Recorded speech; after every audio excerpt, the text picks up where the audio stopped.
Hi everyone, it's me, Miss Annie, and I'm here to talk to you about the main subject matter of our upcoming project, your cultural identity. What's that? Well, first, let's talk about culture. Culture is the shared characteristics of a group of people. And a culture can be centered around many different things that a group of people share together. One can be language, when a group of people speaks the same language. Another one can be traditions or rituals. Other ones can be shared values, the types of things that a group of people really believes in. Also, any shared knowledge or stories that was shared through a group of people. Maybe a typical food or a particular drink that a group of people like to enjoy. Also, part of culture is either a shared skill or technique that a group of people have learned and practiced together, which goes into perhaps a particular art style, the way a group of people might like to make types of art. Also, maybe some tools or objects that a group of people invented and used specifically for something that they like to do in their group together. Overall, a culture is a feeling of community and the different things that that group of people do together. Now, your cultural identity is the identity of feeling like you belong to that group. So your cultural identity might be based on where you were born, what country you are from, what country your family has come from. So maybe where the country that your grandparents or great-great-grandparents came from before they moved to the United States. Also, your cultural identity could be what religion you belong to, if you belong to a religion, what sort of language you speak, again, the rituals, the food, the drink, also your social behavior, how you act with one another is definitely part of your cultural identity. For example, someone might say hello a different way than you based on what country you're from or what heritage your family came from.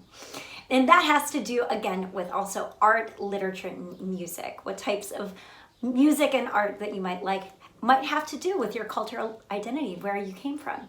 So we are going to use our cultural identity as a basis to create what's called an avatar. Now, an avatar typically is kind of like a cartoony digital image that is used to represent your own character or persona.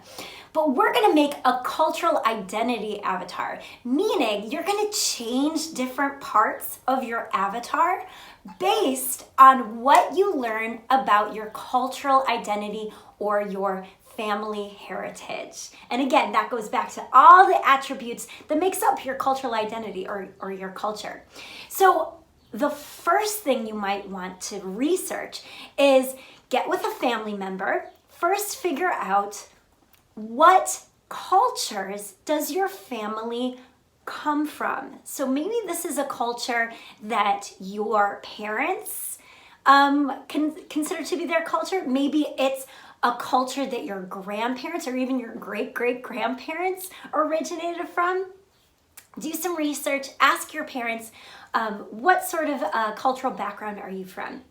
Okay, the first thing you can research is, are there any sort of cultural myths, stories, or folklore that was very popular in your family heritage? If so, figure out which mythological character or creature from that traditional myth or story can you base your avatar on. Let's see some examples.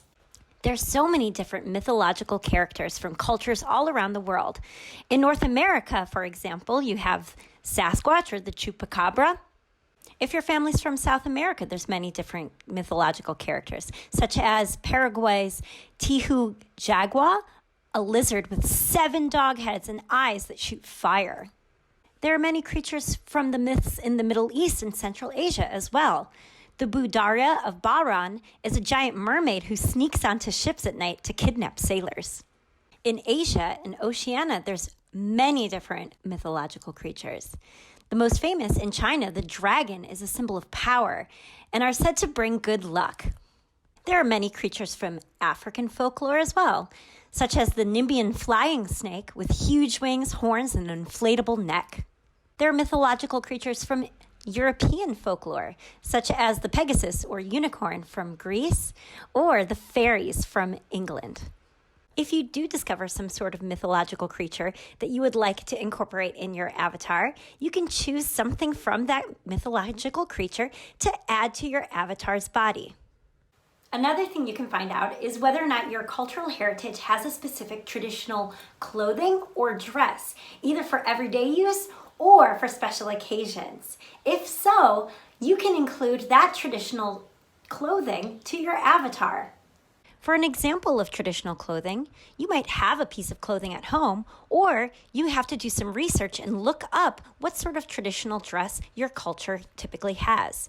Once you've figured it out, you can use the images or the actual piece of clothing as a model to draw your own on your avatar. Another thing to find out is whether or not your culture has a very traditional type of food or drink. Now, there's all types of traditional foods from all around the world.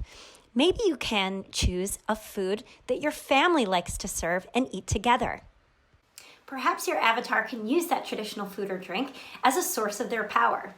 Another thing to research is whether or not your culture has a specific sort of tool or object that either was invented in that culture or is used a lot in that culture in everyday use or within a ritual. Perhaps you can include that tool or object with your avatar as a source of their power as well.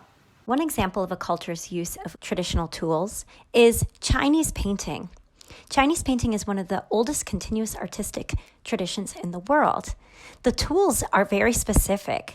They are a type of brush, ink, and silk paper that needs to be used to make the beautiful traditional landscapes. Once you've done some more research on what makes up your cultural identity, you can include those different things to your cultural identity avatar. Now, what's awesome about finding about your cultural or family heritage is that you get to know yourself a little bit better. Now, the thing to remember is each one of us are different, and each one of our cultures might be very different depending on where your family came from. In fact, some of you might be from a few different cultures, and that's okay. You can mix and match different things that you discover about your own family heritage or cultural heritage to your avatar. Well, friends, I hope you have fun doing this, and I can't wait to see yours.